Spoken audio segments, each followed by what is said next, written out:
Hello everyone, welcome to Grow Your Future with Luxland. I am Zar, CEO of Luxland Investments.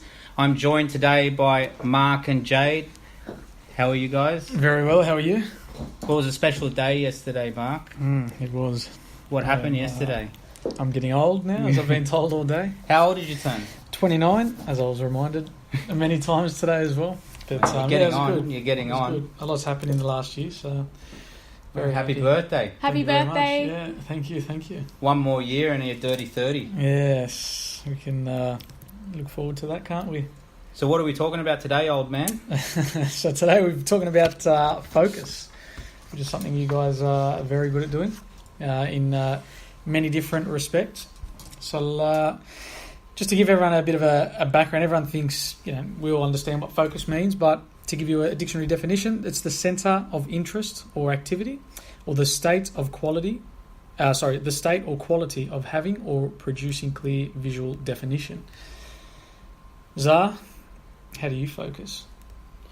Well, I think people lose focus in all areas of their life because they get distracted quite easily. Mm-hmm. And it happens to the best of us, where we get in everyday life, for example, when you're just trying to focus on doing the one task, and sometimes that task becomes quite hard, and then you veer off into something that's easier or something that that gives you a bit more instant gratification. Like, for example, people turn to scrolling through their news feed on social media instead of doing actual work that they're supposed to be doing, and it's we're all guilty of it. We all do it, and it's something you've just got to train yourself to almost block out time to do specific tasks. So I always try and do the hard things first. Yeah. So if I know I've got to do the hard things first, then that means that if I don't get them done, I'm not allowed to do the other the fun stuff later. So it's like anything. Like if you're eating dinner, like when you're a kid, you're forced to finish your dinner before you could have dessert, right? You can't go straight to your dessert. You got to focus on your dinner.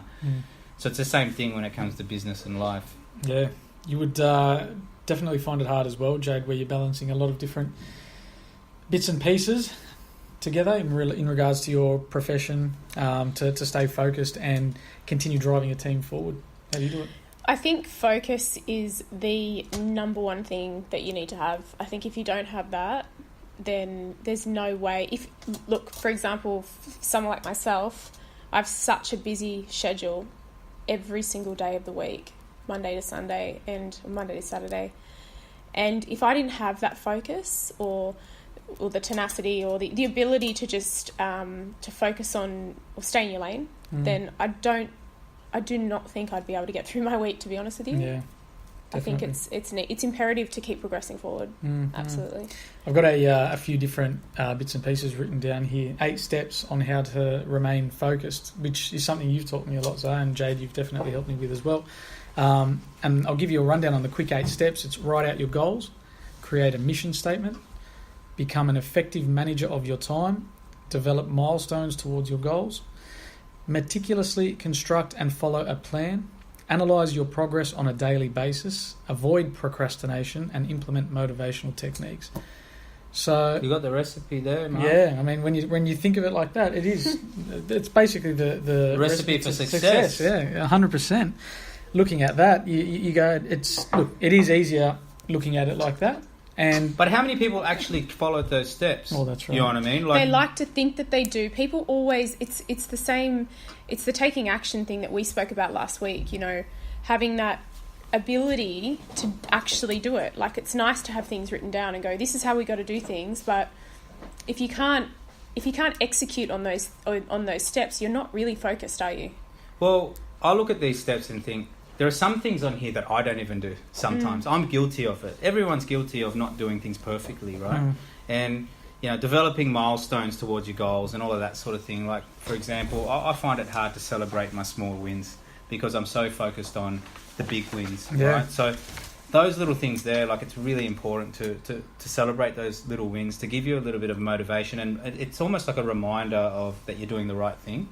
Writing out your goals every day, like a lot of people don't even know their goals, right? Like, people don't want to set high goals because they don't want to let themselves down, which I feel that is a piss poor excuse for not writing your goals down. Definitely. Because you're just selling yourself short. And, you know, it's funny, the majority of people that I actually talk to don't write their goals down. And they don't actually, not that they don't write them down, they don't even know what they are.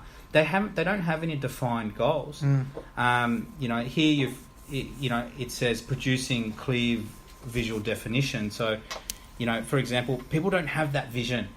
Like, I have a clear vision of where I want to go, and that clarity is power for me, right?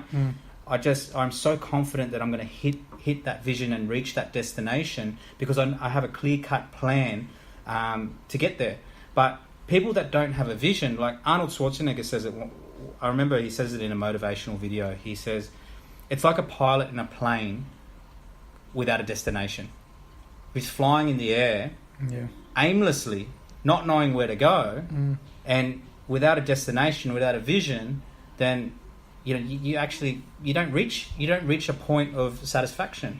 So it's very important to have that vision and those goals in front of you. So then you can work backwards. You can, Gary Vee says, reverse engineer it from there. And that's the problem. A lot of people don't have that clear vision. Therefore, they can't come up with that plan, and therefore they get distracted easily. Because if you're trying to stay focused on, what are you trying to stay focused on if you don't have that plan? Getting distracted is something that will be detrimental to your life, not just in business, but to your life. Yeah, definitely. It's very important to have that plan. Definitely. It's funny, looking at a couple of these as well, Jade, you've helped me with a couple of these before in getting ahead, and Zah, yourself too, where I've written out these goals and now I'm actually looking at them, and I actually looked at them today and I said, okay, I've got that underway, I've got that underway, you know, this is, I'm getting in motion to this. We've put a deadline to them, but we've also written them down. So we discussed those goals maybe a month, 2 months ago now, or whenever it was, call it a month ago. And I would have forgot about those goals by now because we're so caught up in the day-to-day basis of getting the business done. But having that there in front of me on a daily basis and being able to see it physically, I look at it and I go, oh, hang on, yeah, we're for example, you know, Mark Rolton, you know, I can cross that one off soon. And then the next one will be the buyer's agent license, et cetera, for me. Those things are so in reach now, but they were goals set out for, you know, call it 12 months from now. And it's like, oh, I'm probably going to achieve that a lot sooner than what I thought I was, you know. And then you've got your much bigger goals. But one thing that you helped me with, Jade, a lot as well was becoming an effective manager of your time. I think that's something you are very, very big on, especially from your corporate role and stuff like that, where if you manage your time, it also helps avoid procrastination.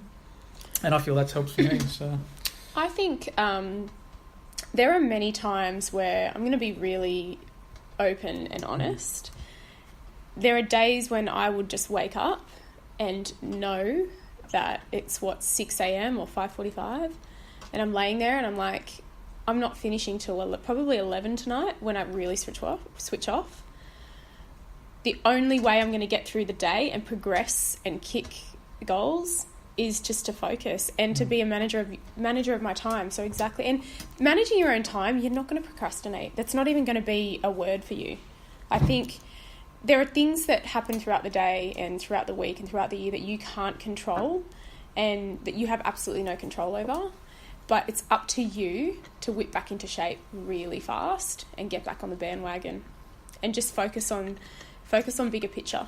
I think too many people are focused on the smaller things and they get bogged down, and those smaller things you'll lose focus so quickly. And that's why it's important to have those bigger picture visions and goals. And a lot of people don't have that. They just go through their day-to-day sort of operating whatever they're doing, and they're just getting through their day. And what happens is that there's no clear sort of plan of what they're supposed to do to get to a bigger point, like you were saying, bigger picture. So it's important to have that plan, because once you have that plan, you have that clarity, you can follow it. Every single day, you can break it down to the minute, and you can know what you've got to do. So for us here at Luxland, because it's a lot of it is bigger picture stuff, because it's a long time between drinks when we're talking about our projects. We have to kind of reverse engineer it from when one of our projects finishes back to this day now. What do we have to do today that's going to contribute to the bigger picture? So it's those incremental habits that you do every single day that will compound into achieving that goal, right? So what I like about you, Mark, for example, writing down your goals all the time and reverse engineering it from the end point, is that you're putting a sense of urgency in your work, right? You've got to get stuff done.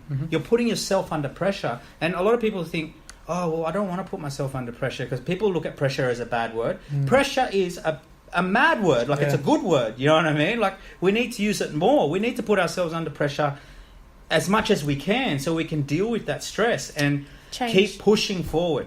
Keep smashing our goals on a daily basis, right? Because if we don't put ourselves under pressure, what happens is that, oh, we can do it tomorrow. Oh, we'll do it next week. And you know what happens? You don't actually reach those goals. And that's how you try to avoid procrastination. That's right. Yeah, 100%. So, with that said, do you personally develop milestones towards your goals? Like, you've got big goals. All the time. And you have to. Because my goals are, they're 50 extraordinary. times bigger. They're extraordinary, right? And a lot of people, you know what? Long term. If I do tell everyone about my goals, they laugh at me. And unfortunately, we live in a society where it's easier to point and laugh than to encourage and support, right? So, agreed, yeah. In all honesty, I don't tell too many people about my goals, but I need to have the smaller milestones, to otherwise, the goal looks too big. I was going to say. So what happens, people get overwhelmed with that really, really big goal, but they don't break it down into smaller milestones. So for me, like, for example, a smaller milestone for me would be buying another investment property, for example, right? Which, you just add to the portfolio, which can be done several times a year. So let's say that's done 3 or 4 times a year, then every quarter you celebrate that milestone, right? And it just reminds you of why you're doing it. And, we're not doing it just to acquire property. We're doing it because it's going to feed that bigger goal that we're going for. It could be the bigger developments, or it could be a number that I'm trying to reach in terms of net value. But it's very important to celebrate those smaller wins along the way. Otherwise, you can lose motivation. Yeah, definitely. Right? Like, there was a time where I never celebrated my small wins because I was so hard on myself, and I was like, nah, I don't deserve it, right? But that's actually the wrong way to go. Like, you actually need to celebrate every single day. Right? And when I say celebrate, that doesn't mean, like, going to the pub and getting off your head and, getting wasted. I mean, celebrate the day that you actually progressed. That's right. And, like, put yourself in a position where you have to reach those goals throughout that day. Otherwise, you cannot function tomorrow. You've got to put yourself under that pressure and under that stress so that you're training your mind and you're training your body to deal with hitting those goals day in and day out. Yep. Jade, it's very easy for everyone to say meticulously construct and follow a plan. Is this something you do? Do you write out your goals or your plan of attack and then follow it bit by bit, or does your plan sometimes go a little bit wayward here and there because, life throws issues at us all, and our plan doesn't, always go according to. So do you ever follow exactly what's written down, or do you kind of go off a little bit but then come back on track? So for me, I think I've gone on a bit of a journey in the last 5 years or 6 years or so with the way that I achieve goals. And I truly believe that everyone's different. There is no cookie cutter approach to this. What might work for me might not work for you, Mark, or you, Zah. It would be, I know that what works for me doesn't work for you, vice versa. I used to get really hard up about not achieving something in one given day, and it just mentally would affect me, and I'd think I'm not getting anywhere, and it's just the wrong way to think. And so I do I meticulously follow a plan, because I think that the only